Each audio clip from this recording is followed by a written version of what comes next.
ஒரு காடு. அங்கே புத்தர் அவர் பாட்டுக்கு நடந்து போய்கிட்டே இருக்கிறார். அவருக்கு பின்னாடி ஒரு குரங்கு, அதுவும் தொடர்ந்து வந்துக்கிட்டே இருக்குது.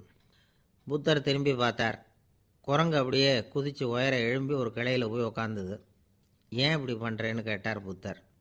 என்னை சாதாரணமாக நினைக்க வேணாம், நான் மகாமந்தி, என்னால் எல்லாம் முடியும், முடியாதுங்கிற வார்த்தையே என்னுடைய அகராதியில் கிடையாது, என்ன வேணும்னாலும் செய்வேன் அப்படின்னுது. அப்படின்னா ஒரு பந்தயம் வச்சுக்கலாமான்னார் இவர். ஓ வச்சுக்கலாமேன்னுது. வேற ஒன்றும் இல்லை, இப்போ நீ மேலே எழும்பி அந்த கிளையில் உட்காந்தது மாதிரி அங்கேருந்து தாவி என் உள்ளங்கையில் உட்காரணும், அவ்வளவுதான் அப்படின்னார். அப்படி உட்காந்துட்டா என்ன பரிசு அப்படின்னு கேட்டது அது.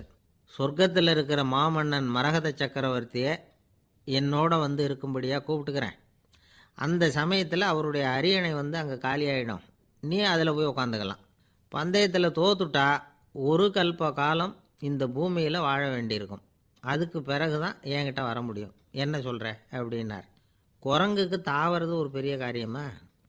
இது எனக்கு ரொம்ப சாதாரண விஷயம், என்ன இப்போவே தாவட்டுமா அப்படின்னுது. சரின்னு சொல்லி உள்ளங்கையை நீட்டினார். அவருடைய கை தாமரை இலை அளவுக்கு அப்படியே விரிஞ்சுது. குரங்கு சௌகரியமாக உட்கார்றதுக்காக. குரங்கு தாவறதுக்கு தயாராச்சு. அதுக்கு முன்னாடி ஒரு சின்ன யோசனை அதுக்கு. இந்த கிளையிலேருந்து அந்த கைக்கு தாவறது எனக்கு ரொம்ப அற்பமான ஒரு வேலை, இது ரொம்ப சாதாரணம், என்னுடைய கௌரவத்துக்கு இது சரியாக இருக்காது. அதனால் நான் என்ன பண்ண போகிறேன்னா, இங்கேருந்து கிளையிலேருந்து அப்படியே உயர எழும்ப போகிறேன். எழும்பி மேல் உலகம் போய் அங்கே ஒரு சுற்றிவிட்டு அதுக்கப்புறம் அங்கேருந்து நேராக இந்த கையில் உட்கார போகிறேன் அப்படின்னு நினச்சிது. என்ன யோசிக்கிற அப்படின்னார் புத்தர். ஒன்றும் இல்லை, இந்த பாயிரம் பார் அப்படின்னு சொல்லி தாவி உயர போயிட்டுது. கொஞ்ச நேரத்தில் வான உலகத்துக்கே போய் சேர்ந்துட்டுது. அங்கே போய் பார்த்தா அங்கே ஒரு 5 பளிங்கு தூண்கள் இளம் சிவப்பு நிறத்தில் நின்றுக்கிட்டு இருக்குது. குரங்கு நினச்சிக்கிட்டது, புத்தர்கிட்ட போய் இந்த பளிங்கு தூண்களை பார்த்தோம்னு சொன்னால் அப்படியே திகைச்சு போயிடுவார், இந்த தூணில் ஏதாவது அடையாளம் செஞ்சுட்டு போகணும் அப்படின்னு அந்த இடத்துல மிதந்துக்கிட்டே நினச்சிது. உடனே ஒரு தூணில் எழுதிச்சு. என்ன எழுதிச்சுன்னா, ஒரு மகா ஞானி இங்கே வந்துட்டு போகிறார் அப்படின்னு எழுதிச்சு. எழுதிவிட்டு அப்படியே கீழே தாவி புத்தரோட உள்ளங்கையில் உட்காந்துது. எப்படி பார்த்தீங்களா என்னுடைய வேலை? வான உலகத்துக்கே போய் அங்கே இருக்கிற 5 பளிங்கு தூண்களை பார்த்துட்டு அதில் நான் வந்த விவரத்தை எழுதி வச்சுட்டு அதுக்கப்புறம் இங்கே வந்திருக்கிறேன் அப்படின்னுது ரொம்ப பெருமையாக. அப்படியா அப்படின்னார் புத்தர். ஆமாம், சந்தேகமாக இருந்தால் வாங்க, அழைச்சிட்டு போய் காட்டுறேன் அப்படின்னுது அந்த குரங்கு. அதுக்கு தேவையில்லை, அப்படியே கொஞ்சம் கீழே குனிஞ்சு பார்த்து தெரியும் அப்படின்னார் புத்தர். அங்கே பார்த்தா புத்தரோட உள்ளங்கை தெரிஞ்சுது. நல்லா உத்து பார்த்துது. அவரோட ஒரு விரலில் அது எழுதிய வாசகம் தெரிஞ்சுது. குரங்கு யோசனை பண்ணிச்சு, அப்படின்னா வானத்தில் நான் பார்த்தது புத்தரோட விரல்களா அப்படின்னு யோசிச்சுது. இதை புரிஞ்சுக்கிட்ட உடனே அந்த குரங்கோட கர்வம் அழிஞ்சு போச்சான். நம்ம மனசு தான் இந்த குரங்கு. மனம்ங்கிறதும் ஆணவங்கிறதும் ஒரு நாணயத்தின் 2 பக்கங்கள். மனம் உள்ளவரை ஆணவமும் இருக்கும். மனம் அழிஞ்சாதான் ஆணவம் அழியும். மனம் அழிய வேண்டும் அப்படின்னு பெரியவங்க சொல்கிறது இந்த அர்த்தத்தில் தான். நம்ம ஆளுங்க சவால் விடுறதெல்லாம் வேறு மாதிரி. ஒருத்தன் ஒரு வாய்க்காலை தாண்டுறேன்னு பந்தயம் கட்டி தாண்ட முடியாமல் வாய்க்காலில் விழுந்து காலை உடச்சிக்கிட்டு கட்டு போட்டுக்கிட்டு வந்தான். ஏன்டா அப்படின்னு கேட்டாங்க. நான் பந்தயம் கட்டின நேரம் சரியில்லை அப்படின்னா. எப்படிறான்னு கேட்டிருக்காங்க. வாய்க்காலில் தண்ணி இருக்கிற நேரமாக பார்த்து பந்தயம் கட்டியிருக்கணும் அப்படின்னா. ஒருத்தர் ரொம்ப கவலையோடு உட்காந்துருந்தார். எதை பற்றி சார் கவலைப்படுறீங்கன்னு கேட்டோம். எதிர்காலத்தை பற்றி கவலைப்படுறேன்னார். ஏன்னு கேட்டோம். என்ன பண்ணுறதுன்னே தெரியல சார், எதிர்காலம் ஒரே இருட்டாக இருக்குது, பாதையே புரியலன்னார். இன்றைக்கி நம்ம இளைஞர்கள் பல பேருக்கு எதிர்காலம் இருட்டாக தான் தெரியுது. அவங்கெல்லாம் இந்த கதையை கொஞ்சம் கேட்கணும். ஒரு மலை அடிவாரத்தில் ஒரு சின்ன கிராமம். அந்த மலை ரொம்ப உயரமானது. அடர்த்தியாக செடி கொடிகள் மரங்கள் அதில் மண்டி கிடக்குது. பகல் வேளையில் இருட்டாக தான் இருக்கும், அவ்வளோ அடர்த்தி. அந்த மலை உச்சியில் ஒரு கோவில். நாள் ராத்திரியே புறப்பட்டாதான் காலையில் அந்த கோயிலுக்கு போய் சேர முடியும். கிராமத்து இளைஞன் ஒருத்தன் அந்த மலை உச்சிக்கு போக வேண்டியிருந்தது. கையில் ஒரு விளக்கை எடுத்துக்கிட்டு நாள் ராத்திரியே புறப்பட்டான். புறப்பட்டு போனவன் கிராமத்து எல்லையிலேயே நின்றுட்டான். ஏன் தெரியுமா? அவன் கையில் இருந்த விளக்கோட வெளிச்சம் 10 அடி தூரத்துக்கு தான் தெரியுது. அது வரைக்கும் தான் பாதை தெளிவாக இருக்குது. அதுக்கு அப்பாலெல்லாம் ஒரே இருட்டாக இருக்குது, பாதை புரியல. இவன் யோசனை பண்ணி பார்த்தான். மனசுக்குள்ள ஒரு சந்தேகம். 10 அடி தூரம் தானே வெளிச்சம் தெரியுது, அப்படின்னா நாம் 10 அடி தூரம் தானே போக முடியும். அதுக்கும் அந்தாண்ட ஒரே இருட்டாக இருக்குதே, அதில் எப்படி நாம் நடந்து போகிறது, நாம் ரொம்ப தூரம் நடந்து போய் ஆகணுமே, அப்படிப்பட்ட நினப்பெல்லாம் அவனுக்கு வந்துவிட்டுது. இதுதான் அவன் மனசில் ஏற்பட்ட தயக்கம். இப்படி யோசிச்சுக்கிட்டே அந்த இளம் ஆசாமி புறப்பட்ட இடத்துலையே நின்றுக்கிட்டு இருக்கிறான். அந்த சமயத்தில் ஒரு வயசான பெரியவர் அந்த பக்கமாக வந்தார். அவர் கையில் இதை விட சின்னதாக ஒரு விளக்கு வச்சுருந்தார். அது எப்படின்னா அது ஒரு 5 அடி தூரத்துக்கு தான் வெளிச்சம் காட்டுது, அவ்வளவு சின்ன விளக்கு. அவரும் மலை உச்சிக்கு போகிறதுக்காக தான் வந்துக்கிட்டு இருக்கிறார். அவரை பார்த்து இவன் கேட்டான், என்ன பெரியவரே, இவ்வளவு சின்ன விளக்கை வச்சுக்கிட்டு அவ்வளவு தூரத்துக்கு எப்படி மலையேற போகிறீங்க அப்படின்னு கேட்டான். நீ ஏன் இப்படி தயங்கிட்டே நிற்கிறேன்னு கேட்டார் பெரியவர். என்கிட்ட இருக்கிற விளக்கு 10 அடி தூரத்துக்கு தான் பாதையை காட்டுதுன்னா. இப்போ பெரியவர் சொன்னார், தம்பி, உன் கையில் இருக்கிற விளக்கு கொடுக்குற வெளிச்சத்தை வச்சு நீ முதல்ல 10 அடி தூரம் முன்னாடி போ, 10வது அடியில் போய் நின்றுக்கிட்டு பாரு, மறுபடியும் ஒரு 10 அடி தூரத்துக்கு பாதை தெரியும். இப்படி உன் கையில் இருக்கிற விளக்கு தொடர்ந்து வெளிச்சம் காட்டிக்கிட்டே இருக்கும். நீ முன்னேற முன்னேற அந்த வெளிச்சமும் முன்னேறும். அதனால் எத்தனை கிலோமீட்டர் தூரம் வேணும்னாலும் நீ இந்த 10 அடி தூரம் வெளிச்சத்தை வச்சுக்கிட்டே நீ போயிடலாம், புறப்படு அப்படின்னார். இப்போ தான் அந்த பெரியவர் சொன்னது இளைஞனுக்கு பளிச்சுன்னு புரிஞ்சுதான். உடனே உற்சாகமாக புறப்பட்டான், உச்சிக்கு போய் சேர்ந்தான். இந்த கதையிலேருந்து நாம் புரிஞ்சிக்க வேண்டியது என்ன தெரியுமா? நீண்ட கால திட்டம் ஒன்று போடும் பொழுது நமக்கு முன்னாடி இருக்கிறத மறந்துட்டு மனசை போட்டு குழப்பிக்க கூடாது.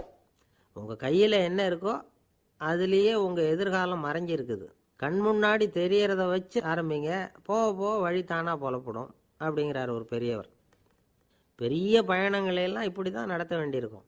ஒவ்வொரு அடியாக எடுத்து வச்சா ஓடி போய் சேர்ந்து விடலாம், மலைச்சி போய் நின்றுட்டா நின்றுக்கிட்டே இருக்க வேண்டியது தான். நம்ம ஆள்லாம் ரொம்ப மோசமாக இருக்கிறாங்க. ஒருத்தன் அப்படி தான் நீண்ட தூர பிரயாணம் ஒன்று புறப்பட்டான். ரயில் போய்கிட்டே இருந்தது. கொஞ்சம் தூரம் போச்சு, பாதி வழியில் கையில் வச்சுருந்த டிக்கெட்டை காற்றுல விட்டுட்டான். ஐயோ, என் டிக்கெட்டு போயிட்டுதே அப்படின்னு கத்த ஆரம்பிச்சிட்டான். பக்கத்தில் இருந்த பெரியவர் அவனை பார்த்து பரிதாபப்பட்டு, கவலைப்படாத தம்பி, போனால் போகுது, வேறு டிக்கெட் வாங்கிக்கலாம் அப்படின்னு ஆறுதல் சொன்னார். அதுக்கு அவன் சொல்கிறான், சார், நான் அதுக்காக அழலை, அந்த டிக்கெட்டு கிடைச்சா தானே நான் எந்த ஊருக்கு போகணுங்கிறது எனக்கு தெரியும் அப்படிங்கிறான். ஒரு ஊரில் ஒரு ஆள் இருந்தான். அவனுக்கு ஒரே ஒரு மகள். அவளை நல்ல இடத்துல கட்டி கொடுக்கணும்னு ஆசைப்பட்டான். அதுக்காக மாப்பிள்ளை தேடிக்கிட்டு இருந்தான். அவன் கொஞ்சம் வசதியான ஆள், அதனால் நிறைய பேர் வந்தாங்க. இருந்தாலும் ஒரு நல்ல குணமுள்ள மாப்பிள்ளையாக இருக்கணும் அவன் எதிர்பார்த்தான். அப்படி இருக்கணும்னு தொடர்ந்து முயற்சி பண்ணான். கடைசியாக ஒரு 3 பேர் கிடைச்சாங்க. அந்த 3 பேரில் யாரை தேர்ந்தெடுக்கிறது, இதுதான் அவனுக்கு வந்த குழப்பம். இந்த நிலைமையில் ஒரு பெரியவரை தேடி போனான். அவர்கிட்ட தன்னுடைய பிரச்சனையை சொன்னான். அவர் கொஞ்சம் யோசனை பண்ணார். அதுக்கப்புறம் 3 பேரையும் கூப்பிட்டார். இதை பாருங்கப்பா, உங்கள் 3 பேருக்கும் 3 மாத கால அவகாசம் தர்றேன். நீங்கள் இப்போ போகலாம், 3 மாதம் கழித்து திரும்பி வரலாம். அப்படி வரும்பொழுது இந்த 3 மாத காலத்தில் நீங்கள் செஞ்ச நல்ல காரியம் ஏதாவது ஒன்று சொல்லணும். அதை வச்சு உங்களில் ஒருத்தரை நாங்கள் தேர்ந்தெடுத்துக்கிறோம் அப்படின்னு சொன்னாராம். 3 பேரும் சரின்னு சொல்லிவிட்டு திரும்பி போயிட்டாங்க. 3 மாதம் ஆச்சு. அதுக்கப்புறம் ஒரு நாள் திரும்பி வந்தாங்க. அவர் அவங்கள கூப்பிட்டு உட்கார வச்சார். அப்புறம் கேட்டார், இப்போ சொல்லுங்கள், இந்த 3 மாத காலத்தில் நீங்கள் செஞ்சுருக்கிற ஏதாவது ஒரு நல்ல காரியத்தை சொல்லுங்க அப்படின்னார். முதல்ல ஒருத்தன் எழுந்திரிச்சு நின்னான். ஐயா, எங்கள் அப்பா இறந்த பிறகு அவரோட கணக்கு வழக்குகளை எடுத்து பார்த்துக்கிட்டு இருந்தேன். அவர் ஒரு வியாபாரிகிட்ட 10,000 ரூபா கடன் வாங்கியிருக்கிறதாக எழுதியிருந்தார்.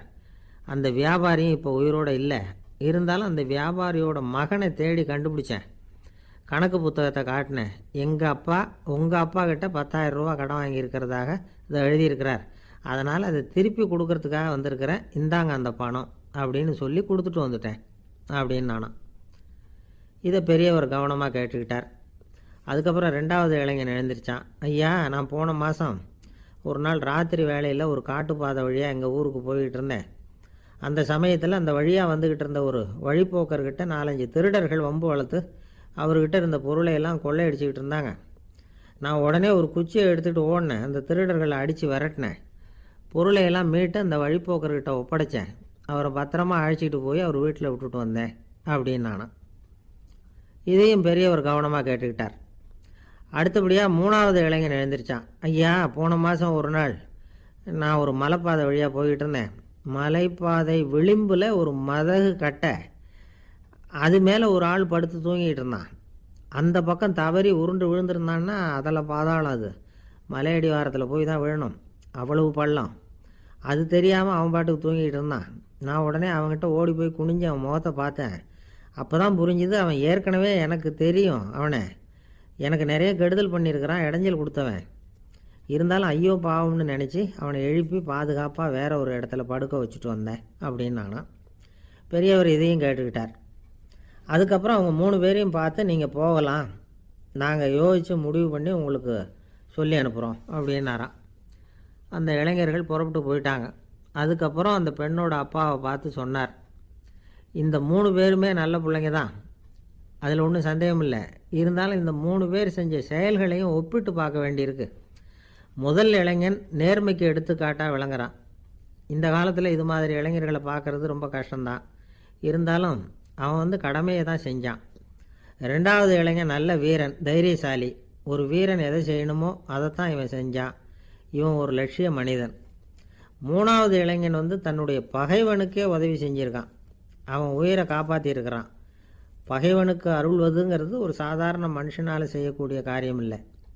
பகையை மறக்கிறதும் பகைவனுக்கு அருள்வதும் தெய்வீக பண்புகள். அதனால் இவனையே உன்னுடைய மகளுக்கு ஏற்ற மாப்பிள்ளையா தேர்ந்தெடுக்கலாம் அப்படின்னு சொன்னாங்களாம். ஒரு நல்ல நாளில் அவங்களுக்கு திருமணம் நல்ல விதமாக நடந்து முடிஞ்சுதான். இது சுவாமி சின்மயானந்தர் சொல்லியிருக்கிற ஒரு கதை.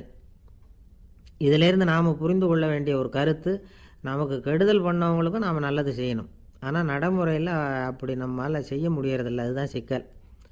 நம்மால் ஒருத்தங்கிட்ட கேட்டேன், ஏண்டா உன்னுடைய பகைவன் ஒருத்தன் அது மாதிரி ஒரு மலைப்பாதை மதகு கட்டையில் படுத்திருந்தா உடனே நீ என்ன நினைப்ப அப்படின்னு கேட்டோம். இது ஒரு அருமையான சந்தர்ப்பம்னு நினைப்பேன் அப்படின்னா. எதுக்குன்னு கேட்டோம். அவனை அந்த பக்கமாக உருட்டி கீழே தள்ளுறதுக்கு அப்படின்னா. ஒரு அம்மா, அவங்களுக்கு 35 வயசு இருக்கும். குடும்பத்தில் எந்த கஷ்டமும் இல்லை. இருந்தாலும் காரணம் இல்லாமல் பிள்ளைங்க பேரில் கோவப்படுறது, எரிஞ்சு விழுறது அவங்க வழக்கம். பிள்ளைங்க அழும். உடனே அவங்க மனசும் சங்கடப்படும். இன்னொரு அம்மா, நல்ல வேலையில் இருக்கிறவங்க, வாரத்துக்கு ஒரு தடவையாவது தலைவலி வந்துடும். இவங்களுக்கெல்லாம் உடம்புல எந்த கோளாறும் இல்லை, மனசு மட்டும் சரியாக இருக்காது. தூக்க மாத்திரை கையில் வச்சுருப்பாங்க. 30-35 வயசுடைய பெண்களுக்கு சர்வசாதாரணமாக காணப்படுகிற மனக்கோளாறு இது. இதுக்கு பேர் மனவாட்டம், டிப்ரெஷன், மனமடிவு அப்படின்னு சொல்லலாம். இந்த நோய்க்கு அறிகுறி என்ன தெரியுமா? மனசில் வருத்தமான உணர்வு இருக்கும். அடிக்கடி அழலாம் போல தோணும். முன்னால எல்லாம் எந்தெந்த செயலில் ஆர்வம் இருந்ததோ அதெல்லாம் குறைஞ்சிரும், அல்லது சுத்தமாகவே ஆர்வம் இல்லாமல் போயிடும். சில பெண்கள் இளம் வயசில் பக்கத்தில் இருக்கிறவங்க கிட்ட கலகலப்பாக பேசுவாங்க, வீட்டை அலங்கரிக்கிறதுல ஆர்வம் இருக்கும். இப்போ அதிலெல்லாம் ஆர்வம் இல்லாமல் போயிடும். எந்த வேலை செஞ்சாலும் சீக்கிரம் களைப்பு அடைஞ்சுடுறது மாதிரி ஆகிடும். நமக்கு யாருமே உதவியாக இல்லை, நம்ம எல்லாரும் கை விட்டுட்டாங்க போல இருக்குதே அப்படிங்கிற உணர்வுலாம் உண்டாகும். தன்னைத்தானே குறை சொல்லிக்குவாங்க. நாம் தப்பு பண்ணிவிட்டோம் போல இருக்குதே அப்படின்னு தோணும். குற்றம் பண்ணிட்டதா நினச்சி கஷ்டப்படுவாங்க. பசி இருக்காது, தூக்கத்தில் தொந்தரவு இருக்கும். அடிக்கடி செத்து போடலாங்கிற உணர்வு வரும். தற்கொலை பண்ணிக்கலாங்கிற எண்ணம் உண்டாகும். சில பேர் தற்கொலை முயற்சியில் கூட ஈடுபடுவாங்க. சில பேருக்கு பலவிதமான உடல் வலிகள் இருக்கும், பலவீனம் இருக்கும், சீக்கிரமாக களைப்படைஞ்சு போடுவாங்க. இதெல்லாம் மனவாட்ட நோய்க்கான தன்மைகள். இந்த மனவாட்டம், அதாவது டிப்ரெஷனை 2 வகையாக பிரிக்கலாமா. ஒன்று தானாக உண்டாக்கிக்கிறது, இன்னொன்று எதிர் விளைவை உண்டு பண்ணுகிற அல்லது நரம்பு சம்பந்தப்பட்ட டிப்ரெஷன். தானாக உண்டாக்கிக்கிற மனவாட்ட நோய் இருக்குது பாருங்கள், அதுக்கு ஏதாவது சூழ்நிலை காரணமாக இருக்கலாம், அல்லது இல்லாமலும் போகலாம். மூளையில் டொப்பாமைன் அல்லது செரட்டோனின் இதோட அளவு குறையும் பொழுது இந்த டிப்ரெஷன் உண்டாகுது. இதுக்கு ஓரளவு பிறவி காரணங்கள் கூட இருக்கலாம். குடும்பத்தில் வேறு சிலருக்கும் வரலாம். பாதிக்கப்பட்ட பெண்ணை பார்க்குறதுக்கு பலவீனமாக தெரியும், கடுமையான குற்ற உணர்வு இருக்கும், தனியாக இருக்கிறதுக்கு ஆசைப்படுவாங்க, நடு ராத்திரியில் எழுந்திரிச்சு உட்காந்து கஷ்டப்பட்டுக்கிட்டு இருப்பாங்க, கொடூரமான முறையில் தற்கொலை பண்ணிக்க முயற்சி பண்ணுவாங்க, தீ வச்சுக்கிறது, அமிலத்தை குடிக்கிறது, தூக்கில் தொங்குறது. இப்படி தானாக வரவழைச்சிக்கிற மனவாட்ட நோய் மறையக்கூடிய நோய். ஒரு தடவை வந்தால் 3லேருந்து 6 மாதம் வரைக்கும் நீடிக்கும். இடைப்பட்ட காலங்களில் நோயாளி இயல்பாக இருப்பார். எதிர் விளைவை உண்டு பண்ணுகிற அல்லது நரம்பு சம்பந்தப்பட்ட மனவாட்ட நோய் எப்படின்னா, கணவன் மனைவி மாமியார் மருமகள் இப்படிப்பட்ட உறவு முறை பிரச்சனைகள், தோல்விகள், எரிச்சல்கள், ஆஃபீஸு பிரச்சனை, இப்படிப்பட்ட சூழ்நிலையால் உண்டாகிறது. எல்லாத்துக்கும் மருந்து இருக்குது, மார்க்கம் இருக்குது, கவலைப்பட வேண்டியதில்லை, தைரியமாக இருக்கணும். உளவியல் மருத்துவம் இதுக்கு ரொம்ப உபயோகமாக இருக்கும். சில பெண்களை பாருங்கள், அவங்க எதுக்கும் அலட்டிக்கிறது இல்லை. ஒரு அம்மா அப்படி தான் தன்னுடைய கணவனை அழைச்சிக்கிட்டு ஒரு மனநோய் மருத்துவர்கிட்ட வந்தாங்க. டாக்டர், எங்கள் வீட்டுக்காரர் திடீர்னு ஒரு மாதிரி ஆயிட்டார், வித்தியாசமாக நடந்துக்கிறார். எப்படின்னா, இவர் தன்னையே ஒரு ஒட்டடை பூச்சியாக நினச்சிக்கிட்டு இருக்கிறார். அப்படி நினச்சிக்கிட்டு தன்னுடைய தலையாலேயே வீட்டில் உள்ள ஒட்டடையெல்லாம் தொடச்சிக்கிட்டு இருக்கிறார் அப்படின்னாங்க. எவ்வளவு நாளாக அப்படி இருக்குதுன்னு கேட்டார் டாக்டர். ஒரு வாரமாக அப்படி இருக்குது அப்படின்னாங்க அந்த அம்மா. அப்படின்னா முன்னாடியே ஏன் அழைச்சிட்டு வரல அப்படின்னு கேட்டார் டாக்டர். வீடு பூரா சுத்தமாகட்டுமேனு பார்த்துக்கிட்டு இருந்தேன் டாக்டர் அப்படின்னாங்களாம் அந்த அம்மா. ஒரே ஒரு ஊரில் ஒரு பாதிரியார் இருந்தார். ரொம்ப நாள் சந்தோஷமாக வாழ்ந்தார். ஒரு நாள் அவர் மடத்து சமையல் அறையில் பாத்திரங்களை கழுவி துலக்கி சுத்தப்படுத்திக்கிட்டு இருந்தார். அந்த சமயத்தில் ஒரு தேவ தூதன் அவர் முன்னாடி வந்து நின்னான். இவர் நிமிர்ந்து பார்த்தார். ஆண்டவர் என்னை உங்ககிட்ட அனுப்பியிருக்கிறார், பரலோகத்தில் வாசம் செய்யறதுக்கு உங்களுக்கு நேரம் வந்துட்டுது அப்படின்னு அந்த ஆள். ஆண்டவருக்கு என்னோட ஞாபகம் வந்ததுக்கு நன்றி. ஆனாலும் இப்போ இங்கே நீயே பாரு, எவ்வளவு பாண்டங்கள் பாக்கி இருக்குது, இவ்வளவையும் நான் சுத்தப்படுத்த வேண்டியிருக்கு. நான் நன்றி கெட்டவனாக இருக்க விரும்பலை. இந்த பணியை முடிக்கிற வரைக்கும் என்னுடைய பரலோக வாழ்வை தள்ளி வைக்க முடியுமா?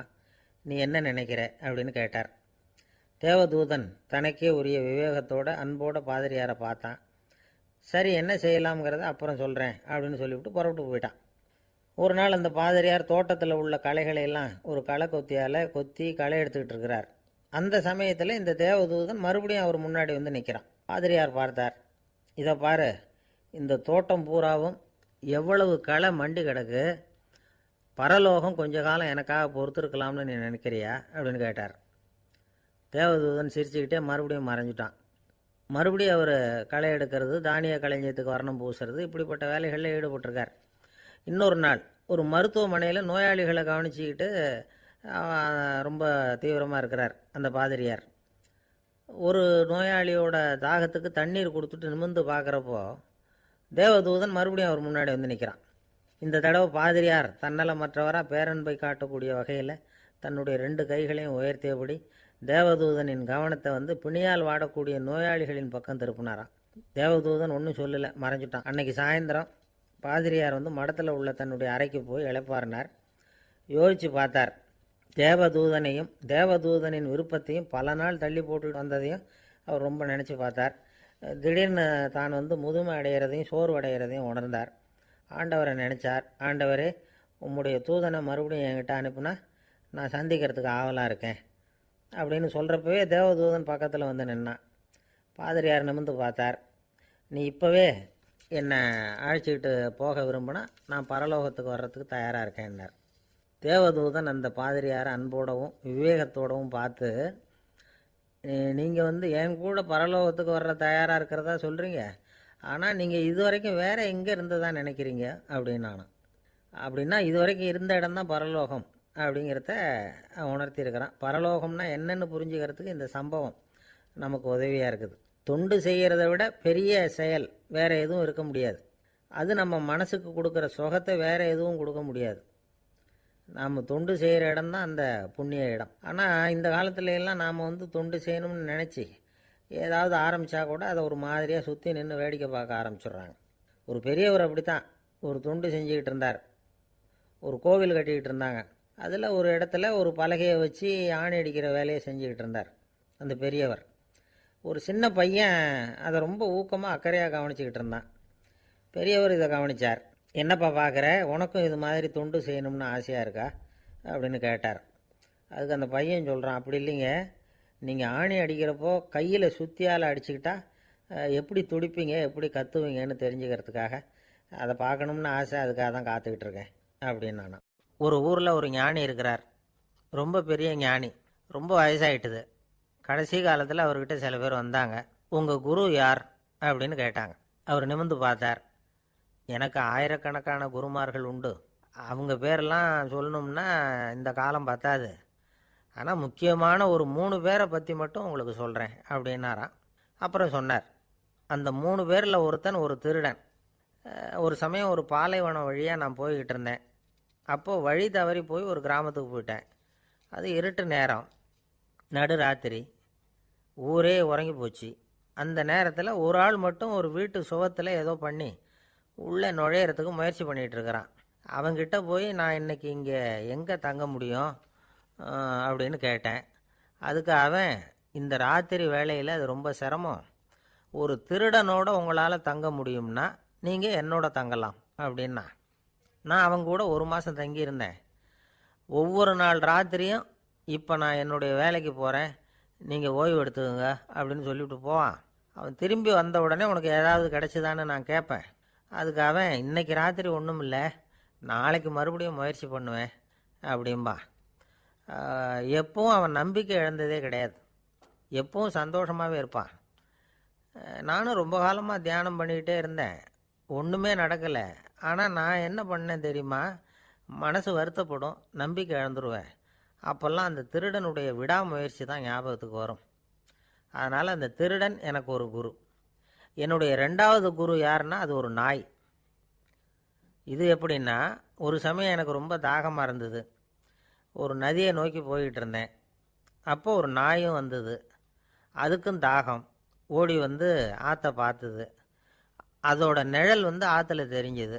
அதை பார்த்ததும் பயந்துட்டுது அது. அதாவது அது தன்னுடைய சொந்த உருவத்தையே கண்டு பயந்தது. அதை பார்த்து குறைக்குது, திரும்பி ஓடிச்சு. ஆனால் அதுக்கு தாகம் அதிகமாக இருந்ததுனால அது மறுபடியும் திரும்பி வந்தது. பார்த்தா மறுபடியும் தண்ணியில் நாயோட உருவம் தெரியுது. இப்படி சில தடவை பண்ணிச்சு. இருந்தாலும் கடைசியில் தண்ணியில் குதிச்சுட்டுது துணிஞ்சி. இப்படி குதித்த உடனே அதோட உருவமும் மறைஞ்சுட்டுது. இதை பார்த்தேன். நான் என்ன புரிஞ்சுக்கிட்டேன்னா, எவ்வளவு தான் பயம் இருந்தால் கூட ஒருத்தன் தைரியமாக காரியத்தில் இறங்கணும் அப்படிங்கிறத புரிஞ்சுக்கிட்டேன். இந்த போதனை அந்த நாய்கிட்ட இருந்து எனக்கு கிடைச்சிது. இது ஒன்று. அடுத்தது என்னுடைய 3வது குரு யாருன்னா அது ஒரு சின்ன குழந்தை. நான் ஒரு சமயம் ஒரு நகரத்துக்கு போனேன். அங்கே ஒரு குழந்தை எரிகிற மெழுகுவத்தி ஒன்று எடுத்துக்கிட்டு வந்தது. நான் அந்த குழந்தைய பார்த்து வேடிக்கையாக கேட்டேன், ஏன் பாப்பா, இந்த மெழுகுவத்தியை நீயாவே கொளுத்துனியா அப்படின்னு கேட்டேன். ஆமான்னுது அந்த குழந்தை. சரி, இந்த மெழுகுவத்தி முன்னாடி எரியாமல் இருந்தது, இப்போ எரியுது. இந்த மெழுகுவத்திக்கு வெளிச்சம் எங்கேருந்து வந்தது, அதை எனக்கு காட்ட முடியுமா அப்படின்னு கேட்டேன் அந்த குழந்தைகிட்ட. இதுக்கு அந்த குழந்தை சிரிச்சுக்கிட்டு அந்த மெழுகுவத்தியை ஊதி அணைச்சுட்டுது.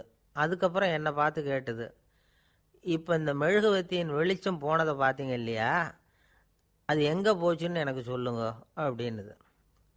அந்த குழந்தை இப்படி கேட்டதும் என்கிட்ட இருந்த ஆணவம் அழிஞ்சுட்டுது. நான் படித்ததெல்லாம் அந்த வினாடியில் சுக்கு நூறாக போயிட்டுது. என்னுடைய முட்டாள்தனத்தை நான் உணர்ந்தேன் அப்படின்னு இவ்வளவும் அந்த ஞானி விவரமாக சொன்னாராம். அதனால் நாம் இன்னார்கிட்டே இருந்து தான் இதை கற்றுக்கணுங்கிறது இல்லை, யாருக்கிட்டே இருந்தும் எதையும் கற்றுக்கலாம். நம்மால் ஒருத்தன் ஒரு நாய் வளர்த்துக்கிட்டு இருந்தான். அந்த நாய்க்கு வால் கிடையாது. யாரோ ஏற்கனவே வெட்டி எடுத்துட்டாங்க. இந்த நாய் தான் சார் எனக்கு குரு, அதுகிட்டே இருந்து கூட நான் பாடம் கற்றுக்கிட்டு இருக்கிறேன் அப்படின்னா. அப்படி என்ன கற்றுக்கிட்டேன் இந்த வால் இல்லாத நாய்கிட்டே இருந்து அப்படின்னு கேட்டோம். நாம் யாருக்கிட்டேயும் வாலாட்டக்கூடாது அப்படிங்கிற பாடத்தை அதுகிட்டே இருந்து தான் நான் கற்றுக்கிட்டேன் அப்படின்னா. ஒருத்தர் சிகரெட்டும் கையுமா வந்தார். சார், இந்த புகைப்பிடிக்கிற பழக்கத்தை நிறுத்தி போடணும்னு தான் பார்க்குறேன், முடியலேன்னார். புகைப்பிடிக்கிறத நிறுத்துறது ரொம்ப சுலபம் சார் அப்படின்னார் இன்னொருத்தர். எப்படி சொல்கிறீங்கன்னு கேட்டார் அவர். நான் கூட ஏற்கனவே 10 தடவை அந்த பழக்கத்தை நிறுத்தி இருக்கிறேன் சார் அப்படின்னார் இவர். இதிலேருந்து என்ன தெரியுது, புகைப்பழக்கத்தை திடீர்னு விட்டு விடுறதுங்கிறது ரொம்ப கஷ்டம்னு தெரியுது. இருந்தாலும் இது சம்பந்தமான ஆராய்ச்சி, அனுபவம், இது ரெண்டையும் அடிப்படையாக வச்சு சில வழிமுறைகளை சொல்கிறாங்க. அதாவது புகைப்பிடிக்கிறத நிறுத்துறதுக்கு 10 வழிகள் உண்டு அப்படின்னு சொல்கிறாங்க. அது என்னங்கிறது தெரிஞ்சுக்கிட்டா உபயோகப்படுதான்னு பார்க்கலாமே. முதல் கருத்து என்னன்னா, கொஞ்ச நாளைக்கு புகைப்பிடிக்கிற நண்பர்களை விட்டு விலகி இருக்கணும். இதனால் புகைப்பிடிக்கிற ஆசை குறையும். அந்த பழக்கத்தை மறுபடியும் ஆரம்பிக்கப்படாதுங்கிற எண்ணம் உறுதிப்படும். 2வது கருத்து, புகைப்பிடிக்கிறதை எதிர்த்து தீவிரமாக பிரச்சாரம் செய்ய ஆரம்பிச்சிடணும். அது அடுத்தவங்களுக்கும் உபயோகப்படும், உங்களுக்கும் உபயோகப்படும். உங்கள் உள்ளுணர்வை அது தூண்டும், உங்களை உறுதி கொள்ள வைக்கும். 3வது கருத்து என்னென்னா, தினமும் 2 தடவை குளிக்கணும். எப்படி தெரியுமா? முதல்ல வெது வெதுப்பான தண்ணீர், அப்புறம் குளிர்ந்த தண்ணீர், இப்படி மாறி மாறி குளிக்கணுமா. 4வது கருத்து, உடற்பயிற்சிகள் செய்யணும். மூச்சு வாங்குற மாதிரியான பயிற்சிகள் ரொம்ப நல்லதான். பிராணாயாமம் அப்படிங்கிற மூச்சு பயிற்சி ரொம்ப நல்லதுங்கிறாங்க. அப்புறம் 5வது கருத்து, சாப்பாடு மிதமாக இருக்கணும், சீராக இருக்கணும். பச்சை காய்கறிகள், பழங்கள் சாப்பாட்டில் சேர்த்துக்கலாம். அடிக்கடி கொஞ்சம் கொஞ்சமாக சாப்பிட்டு ரத்தத்தில் சர்க்கரையின் அளவை பராமரிக்கணும். இது நரம்புகளை அமைதிப்படுத்தும். 6வது கருத்து என்னென்னா, ரொம்ப நேரம் பசியோடு இருக்கக்கூடாது. புகைப்பிடிக்கிறத நிறுத்த முயற்சி செய்யும் பொழுது எடை குறைப்பு நடவடிக்கைகளை மேற்கொள்ளக்கூடாது. 7வது கருத்து, காப்பி, தேநீர், மதுபானம், அப்புறம் போதைப் பொருள்கள் கலந்த உணவுகள் இதெல்லாம் வேணாம். புகைப்பிடிக்கிறத அதெல்லாம் ஊக்கப்படுத்தும். கடுகு, மிளகு, அப்புறம் காரமான பொருள்களை தவிர்க்கணும். உப்பு அளவை குறைக்கணும். தினமும் 10 குவளை தண்ணீராவது குடிக்கணும். வெறும் தண்ணி புகைப்பிடிக்கிற ஆவலை தணிக்குதான். 8வது கருத்து, கையில் சிகரெட்டு, புகையில ஏதாவது இருந்தால் உடனே தூக்கி எறிஞ்சிருங்க. அது கையில் இருக்கிற வரைக்கும் புகைப்பிடிக்கிற ஆசை வந்துக்கிட்டே இருக்கும். 9வது கருத்து என்னென்னா, இறை நம்பிக்கை உள்ளவங்க புகைப்பிடிக்கிற எண்ணம் வர்றப்போவெல்லாம் பிரார்த்தனை செய்ய ஆரம்பிச்சுடலாம். 10வது கருத்து, உங்களுக்கு ரொம்பவும் வேண்டியவங்க யாரோ அவங்கக்கிட்ட எல்லாம் நீங்கள் புகைப்பிடிக்கிறத நிறுத்தி விட்டதா சொல்லிவிடுங்க. இந்த 10 வழிகளையும் கடைபிடிக்க ஆரம்பிச்சுட்டா புகைப்பிடிக்கும் பழக்கத்தை நிறுத்தி விடலாம் அப்படின்னு சொல்கிறாங்க அனுபவப்பட்டவங்க. முயற்சி பண்ணி பார்க்கலாம். ஒரு முக்கியமான இடத்துல நின்றுக்கிட்டு இருந்தார் ஒருத்தர். அங்கே இன்னொருத்தர், ஏன் சார் இந்த இடத்துல சிகரெட் பிடிக்கலாமா அப்படின்னு அனுமதி கேட்டார். இந்த இடத்துல சிகரெட் பிடிக்கக்கூடாதுங்க அப்படின்னாரு இவர். நீங்கள் இப்படி சொல்கிறீங்க, ஆனால் இந்த இடத்துல கீழே நிறைய சிகரெட் துண்டுகள் கிடக்குதே, அவங்கெல்லாம் யார்? அவங்கெல்லாம் உங்கள் மாதிரி என்கிட்ட அனுமதி கேட்காதவங்க அப்படின்னாராம் இவர். இந்த உலகத்தில் எவ்வளவோ உயிரினங்கள் இருக்குது. ஒவ்வொன்றும் ஒவ்வொரு விதமாக சண்டை போடுது. இப்போ 2 மாடு சண்டை போட்டுக்குதுன்னு வச்சுங்க, என்ன பண்ணும்? 2 முட்டிக்கும்.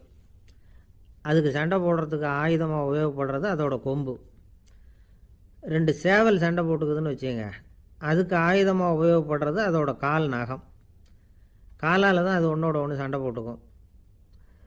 ஆனால் 2 மனுஷன் சண்டை போட்டுக்கிறான்னு வச்சுங்க, இவன் இன்னதை தான் ஆயுதமாக உபயோகப்படுத்துவான்னு குறிப்பிட்டு சொல்ல முடியாது. கல்லை எடுப்பான், கத்தி எடுப்பான், துப்பாக்கி எடுப்பான், என்ன வேணாலும் பண்ணுவான். வாயால் திட்டுவான், கையால் அடிப்பான், காலால் உதைப்பான், சகலகலாக வல்லவன். விலங்குகள்லாம் பொதுவாக வாயை சாப்பிட்றதுக்கு மட்டும்தான் உபயோகப்படுத்துது. ஆனால் இவனுக்கு சாப்பிட்றதுக்கும் அதுதான், சாப்பிட்டு விட்டு திட்டுறதுக்கும் அதுதான். ஆனால் ஒரு விஷயத்தில் மட்டும் கெட்டிக்கிறேன். அதாவது நாம் சண்டை போட்டுக்கிட்டாலும் பரவாயில்லை, கோழிகள் சண்டை போடாமல் இருக்கணும் அப்படின்னு ஆசைப்படுறான். எதுக்காக? கோழிகள் சண்டை போடாமல் இருந்தால் நிறைய முட்டைகள் போடுமா, அதுக்காக தான் இந்த அக்கறை. கோழி பண்ணை வச்சுருக்கிறவங்களுக்கு இது ஒரு பெரிய பிரச்சனை. அதாவது பண்ணையில் இருக்கிற கோழிகளுக்குள்ளே அடிக்கடி சண்டை வந்துடும். அதனால் முட்டை உற்பத்தி குறைஞ்சிரும். சரி, இதுக்கு என்ன பண்ணுறது? பண்ணையில் போய் உட்காந்துக்கிட்டு தினமும் பஞ்சாயத்து பேசிகிட்டு இருக்க முடியுமா? அமெரிக்காவில் கோழி பண்ணை வச்சுருக்கிற ஒருத்தர் இதை பற்றி யோசனை பண்ணி பார்த்தாராம். ஒரு வழியையும் கண்டுபிடிச்சிருக்கார். கோழிக்கெல்லாம் மூக்கு கண்ணாடி மாட்டி விட்டுட்டோம்னா அது சண்டை போடுற குணம் குறைஞ்சிரும், முட்டை அதிகமாகிடும். அந்த கண்ணாடியில் உள்ள லென்ஸு சிவப்பு நிறத்தில் இருக்கணும், அவ்வளவுதான் அப்படின்னு அவர் கண்டுபிடிச்சாராம். இது ஏற்கனவே நடைமுறையில் கண்டுபிடிக்கப்பட்ட ஒரு விஷயம். ஆனால் எல்லா கோழிக்கும் சிவப்பு மூக்கு கண்ணாடி எப்படி மாட்டி விடுறது? அப்படியே மாட்டி விட்டாலும் அது நழுவாமல் இருக்கணுமே. இப்போ நாமெல்லாம் நடு விரலால் மூக்கு கண்ணாடி நடுவில் தொட்டு அப்படி ஸ்டைலாக சரி பண்ணிக்கிறோம். அது மாதிரி கோழி எப்படி சரி பண்ணிக்கும்? இதுதான் பிரச்சனை. இதுக்கு அவர் என்ன வழி கண்டுபிடிச்சாருன்னா, கோழிக்கெல்லாம் மூக்கு கண்ணாடிக்கு பதிலாக விழியொட்டு வில்லைகள், கான்டாக்ட் லென்ஸ், அதை பொருத்தி விட்டா என்ன அப்படின்னு யோசனை பண்ணார். அதே மாதிரி பண்ணார். அதே மாதிரி செஞ்சு பார்த்தார், வெற்றி. அதுக்கப்புறம் கோழியெல்லாம் சண்டை போட்டுக்கலையாம், சமாதான பிரியர்கள் ஆகிட்டு தான். கோழிகளுக்கு இயல்பாகவே சண்டை போடுற குணம் உண்டு.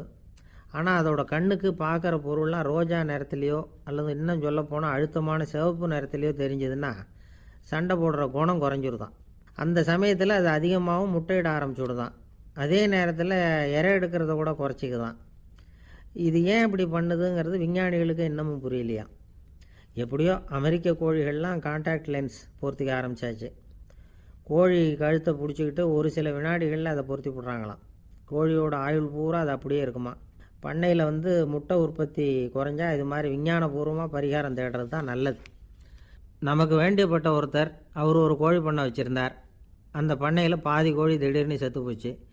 உடனே ஒரு கால்நடை மருத்துவர்கிட்ட போக வேண்டியது தானே, அங்கே போகல. உள்ளூரில் மந்திரம் பண்ணிகிட்டு இருந்த ஒரு சாமியார்கிட்ட போனார். அவர் காலில் விழுந்தார். சாமி, என் பண்ணையில் பாதி கோழி செத்து போட்டுதுன்னார். சாமியார் யோசனை பண்ணார். சரி, பண்ணையில் வாசப்படி கிழக்கு பக்கமாக வச்சுருக்கியா மேற்கு பக்கமாக வச்சுருக்கியான்னு கேட்டார். கிழக்கு பக்கமாக இருக்குன்னார் அவர். அதுதான் தப்பு, மேற்கு பக்கமாக அதை மாற்று, சரியாக போடும்னாராம். அதே போல் இவர் போய் மாற்றிவிட்டார். அப்பவும் பாதி செத்து போச்சு. மறுபடியும் வந்து சொன்னார், சாமி மறுபடியும் பாதி கோழி செத்து போட்டுதேன்னார். சரி, கூரை எப்படி போட்டிருக்க, ஓடு போட்டிருக்கியா இல்லை கீத்து போட்டிருக்கியான்னார். ஓடு போட்டிருக்கேன்னாராம் அவர். அதுதான் தப்பு, கீத்து போட்டுரும், சரியாக போடும்னாராம். சரின்னு போய் அதையும் மாற்றி பார்த்தார். மறுபடியும் போயிட்டுது, கோழி செத்து போச்சு. வந்தார், மறுபடியும் பாதி செத்து போச்சு சாமின்னு வந்தார். இவரும் யோசனையை மாற்றி மாற்றி சொல்லிகிட்டே இருக்கிறார். இப்படி அவரும் மாற்றி மாற்றி பார்த்தார். 6வது தடவையாக அவரை தேடிட்டு வந்தார். அந்த சமயத்தில் இவர் ரொம்ப தீவிரமாக யோசனை பண்ணி பார்த்துட்டு, அது சரிப்பா, நீயும் என்கிட்ட சளைக்காமல் வந்துக்கிட்டு இருக்கிற, நானும் யோசனை சொல்லிகிட்ருக்கேன். இப்போவும் வந்து உங்ககிட்ட சொல்கிறதுக்கு என்கிட்ட யோசனை நிறையா இருக்குது, ஆனால் சோதிக்கிறதுக்கு உங்ககிட்ட கோழி இல்லையே, என்ன பண்ணுறது அப்படின்னாராம் இவர். ஏதாவது ஒன்றை தேடி அடைஞ்சிட்றோம்னு வச்சுக்கோங்க, உடனே ஒரு அதிருப்தி வந்துடும். அதனால் வாழ்க்கைங்கிறது சலிப்பு நிறைந்தது அப்படிங்கிற எண்ணத்தை உண்டாக்கிக்கிறோம். ஒன்று அடைஞ்சதுக்கு அப்புறம் இன்னொன்று தேட ஆரம்பிச்சிருவோம். ஆக இந்த தேடல்ங்கிறது நாம் ஒன்று அடைஞ்சாலும் அடையாவிட்டாலும் தொடர்ந்து நடந்துக்கிட்டு தான் இருக்கும். இதுக்கு முடிவே கிடையாது. இந்த உண்மையை நாம் நல்லா புரிஞ்சுக்கணும் அப்படிங்கிறது பெரியவங்களுடைய கருத்து. ஏழையும் தேடுறான், பணக்காரனும் தேடுறான், நோயாளியும் தேடுறான், நோய் இல்லாதவனும் தேடுறான், அதிகாரம் உள்ளவனும் தேடுறான், அதிகாரம் இல்லாதவனும் தேடுறான், முட்டாளும் தேடுறான், அறிவாளியும் தேடுறான். ஆனால் யாரும் இதை தான் தேடி சாதிக்க போகிறோம், இதுதான் முடிவு அப்படின்னு திட்டவட்டமாக சொன்னதில்லை. ஒன்று அடைஞ்சதும் இன்னொன்று தேட ஆரம்பிச்சிடுறாங்க, அவ்வளோதான். அதாவது உங்களின் தேடுபவர் உங்கள் உள்ளே தான் இருக்கிறார், அவரை தேடி கண்டுபிடியுங்கள். இதுதான் ஞானிகள் நமக்கு சொல்லுகிற ஒரு ஆலோசனை. நம்மால் ஒருத்தன் ஜெயிலில் இருந்தான். இன்னொரு கைதி அவனை பார்த்து கேட்டான், ஏன்பா உன்னை பார்க்குறதுக்கு வெளியிலேருந்து யாருமே இங்கே வர்றது இல்லையே, உனக்கு சொந்தக்காரங்களே கிடையாதா அப்படின்னு கேட்டானா. ஏன் இல்லை, எனக்கு சொந்தக்காரங்க நிறைய பேர் உண்டு, அவங்க என்னை பார்க்க வராததுக்கு காரணம் வேற அப்படின்ட்டுருக்கான் இவன். என்ன காரணம்னு கேட்டான் அவன். அதுக்கு இவன் சொன்னானா, அதுக்கு என்ன காரணம்னா அவங்க எல்லாரும் இங்கே உள்ளேயே இருக்கிறாங்க அப்படின்னானா. ஒரு சீன தேசத்து அரசர் இருந்தார். அவருக்கு வயசாயிட்டுது. அவருக்கு அடுத்தபடியாக அவருடைய புள்ள பட்டத்துக்கு வரணும், ஆட்சி பொறுப்பை ஏற்றுக்கணும். ஒரு நல்ல தலைவனுக்கு இருக்க வேண்டிய பண்புகள்லாம் தன்னுடைய மகனுக்கு இருக்கணும்னு விரும்பினார் அந்த அரசர். அதனால் இளவரசனை பக்கத்தில் இருந்த ஒரு குரு கிட்ட அனுப்புனார். இளவரசன் அவர்கிட்ட போய் சேர்ந்தான். அந்த குரு என்ன பண்ணார் தெரியுமா, இவனை பார்த்து சொன்னார், இதை பாருப்பா, நீ என்ன பண்ணுற, இப்போவே பக்கத்தில் இருக்கிற காட்டுக்கு போ, நடு காட்டில் போய் ஒரு இடத்துல உட்காந்துக்கோ, அங்கே என்னென்ன சத்தம்லாம் உன் காதில் விழுதுன்னு கவனித்து கேளு, உன் காதில் விழுந்த ஓசைகள் என்னென்னங்கிறத என்கிட்ட வந்து சொல்லு, அதுதான் எனக்கு தெரியணும், உனக்கு வேலையும் அதுதான் அப்படின்னு சொல்லி அனுப்பி வச்சுட்டார். இளவரசன் காட்டுக்கு போனான். குரு சொன்னபடியே ஒரு இடத்துல உட்காந்து கவனித்து கேட்டான். அதுக்கப்புறம் குருக்கிட்ட திரும்பி வந்தான். என்னென்ன சத்தம்லாம் கேட்ட அப்படின்னு கேட்டார் குரு. குருவே, காட்டில் நான் பறவைகள் சத்தம்லாம் கேட்டேன், மிருகங்களின் ஓசையையும் கேட்டேன், இதை தவிர இடி மின்னல் மழை இதுகளோட சத்தத்தையும் கேட்டேன் அப்படின்னா. குரு யோசனை பண்ணார், நீ இன்னமும் சரியாக கேட்கல, அதனால் மறுபடியும் காட்டுக்கு போ, கொஞ்ச நாள் தங்கியிருந்து கேட்டுட்டு வா அப்படின்னார். இளவரசனுக்கு ஒன்றும் புரியல. இருந்தாலும் குருவின் கட்டளையாச்சே, மறுக்க முடியுமா? உடனே அவன் மறுபடியும் காட்டுக்கு போனான். ஒரு இடத்துல உட்காந்தான். கொஞ்ச நேரம் உன்னிப்பாக கவனித்து கேட்டான். சில நாள் கழித்து குருக்கிட்ட திரும்பி வந்தான். குருவே, இந்த தடவை சில துல்லியமான சத்தங்களை எல்லாம் கேட்டான். தேனி பறக்கிற சத்தம், நீரோடையின் மெல்லிய ஓசை, இதெல்லாம் கேட்டேன்னா. குரு சிரித்தார். நீ மறுபடியும் காட்டுக்கு போ, இன்னும் சில நாள் அங்கே இரு, முழுமையாக கவனமாக கேட்டுக்கிட்டு வா அப்படின்னு சொல்லி அனுப்பி வச்சுட்டார். இளவரசனுக்கு குழப்பம் அதிகமாயிட்டுது. ஒன்றுமே புரியல. மறுபடியும் காட்டுக்கு போனான். மௌனமாக ஒரு இடத்துல உட்காந்துட்டான். அப்படியே தியானத்தில் ஆழ்ந்துட்டான். சில நாளில் அவனுக்கு இதுவரை கேட்காத ஓசைகள்லாம் கேட்க ஆரம்பிச்சிட்டுது. இதைத்தான் நான் கேட்கணும்னு என்னுடைய குரு எதிர்பார்த்துருக்கிறாருங்கிறத புரிஞ்சுக்கிட்டான். உடனே குரு கிட்ட ஓடனான். குருவே, இந்த தடவை காதுகளுக்கு கேட்க முடியாத சில ஓசைகளை கூட என்னால் உணர முடிஞ்சுது. பூ மலருகிற ஓசை, சூரியனால் பூமி சூடாகிறப்போ எழுகிற ஓசை, காலை பனித்துளி இந்த புல்லுலாம் குடிக்கிற ஓசை, இது எல்லாம் என்னால் நல்லா கேட்க முடிஞ்சுது அப்படின்னா. குருவுக்கு இப்போ தான் திருப்தி ஏற்பட்டு தான். இளவரசனை பார்த்து சொன்னார், இதை பாருப்பா, இப்போ தான் நாட்டை ஆளுகிற தகுதி உனக்கு வந்திருக்குது அப்படின்னு சொல்லி அதுக்கு விளக்கமும் கொடுத்தாராம். எந்த அரசன் தன்னுடைய மக்களின் எதையும் பேசுகிற மௌன மொழியை மௌன வார்த்தைகளை கேட்குறானோ அவன்தான் ஆள தகுதி உள்ளவன். எந்த அரசன் தன்னுடைய மக்களின் உணர்ச்சிகளை உண்மையாக உணர்றானோ அவன்தான் முதன்மையான அரசன். போலி வார்த்தைகளை மட்டும் கேட்டுட்டு பல மௌன ராகங்களை காதில் வாங்கிக்காதவன் அரசனே இல்லை. எந்த நாட்டில் எப்போ ஒரு அரசன் தன்னுடைய மக்களின் உணர்ச்சிகளை கேட்க மறுக்கிறானோ அன்னையிலேருந்தே அந்த நாடு அழிய தொடங்குது அப்படின்னு அர்த்தம். இதுதான் அந்த குரு இளவரசனுக்கு போதிச்சது. வாயால் பேசுகிறத மட்டும் கேட்டு ஏமாறக்கூடாது, உணர்ச்சிகளையும் கேட்கறதுல தான் மனப்பக்குவம் உண்டாகும். மக்கள் உணர்ச்சிகளை புரிந்து கொள்ளாத அரசர்கள் நீடிச்சிருக்க முடியாது. அது மாதிரி நாடுகளில் அடிக்கடி குழப்பம் தான் உண்டாகும். அப்படி இருந்தால் அடிக்கடி ஆட்சி மாறிக்கிட்டு இருக்கும். அப்படிப்பட்ட ஒரு தேசம், அங்கே ஒரு சிறைச்சாலையில் 3 கைதிகள் பேசிக்கிட்டு இருந்தாங்க. ஒருத்தன் சொன்னான், நான் இந்த நாட்டு ராஜாவை எதிர்த்து பேசிக்கிட்டு இருந்தேன், அதனால் என்னை பிடிச்சி கொண்டாந்து இங்கே போட்டுட்டாங்க அப்படின்னா ஒருத்தன். இன்னொருத்தன் சொன்னான், நான் இந்த நாட்டு ராஜாவை ஆதரித்து பேசிக்கிட்டு இருந்தேன், அதனால் என்னை பிடிச்சி கொண்டாந்து இங்கே தள்ளிவிட்டாங்க அப்படின்னா. அது சரி, நீ என்ன தப்பு பண்ண அப்படின்னு சொல்லி 3வது ஆளை பார்த்து இவங்க கேட்டாங்க. அதுக்கு அந்த ஆள் சொல்கிறான், நான் தான் இந்த நாட்டு ராஜா அப்படின்னானா. ஒரு ஆசாமி வேகமாக ஓடிக்கிட்டு இருந்தான். ஏன் இப்படி ஓடுறேன்னு கேட்டார் இன்னொருத்தர். அங்கே ஒரு ஆள் அடிபட்டு கிடக்கிறான், அதை பார்த்தேன், உடனே ஓடுறேன்னா. எங்கேன்னு கேட்டார். ஆஸ்பத்திரிக்குன்னா. ஒரு ஆள் அடிபட்டு கிடக்கிறத பார்த்தா உடனடியாக நாம் செய்ய வேண்டியது முதல் உதவி, அதுக்கப்புறம் தான் ஆஸ்பத்திரி. இன்றைக்கி விபத்துங்கிறது சர்வசாதாரணமாக நடந்துக்கிட்டு இருக்குது. வாகன விபத்து, வெடிகுண்டு விபத்து, தீ விபத்து, கட்டடம் சரியறது, பூகம்பம், இப்படி நிறைய நடக்குது. ஒரு விபத்தை பார்த்துட்டா நம்மளில் பல பேர் நமக்கு என்னத்துக்கு வம்புன்னு ஒதுங்கி போயிடுறதும் உண்டு. சில பேர் துணிஞ்சு கிட்ட போய் உதவி செய்கிறதும் உண்டு. அப்படி உதவி செய்ய நினைக்கிறவங்களுக்கு உபயோகப்படுற தகவல் இது. விபத்தில் காயமடைஞ்சவங்களை 3 பிரிவாக பிரிக்கலாமா.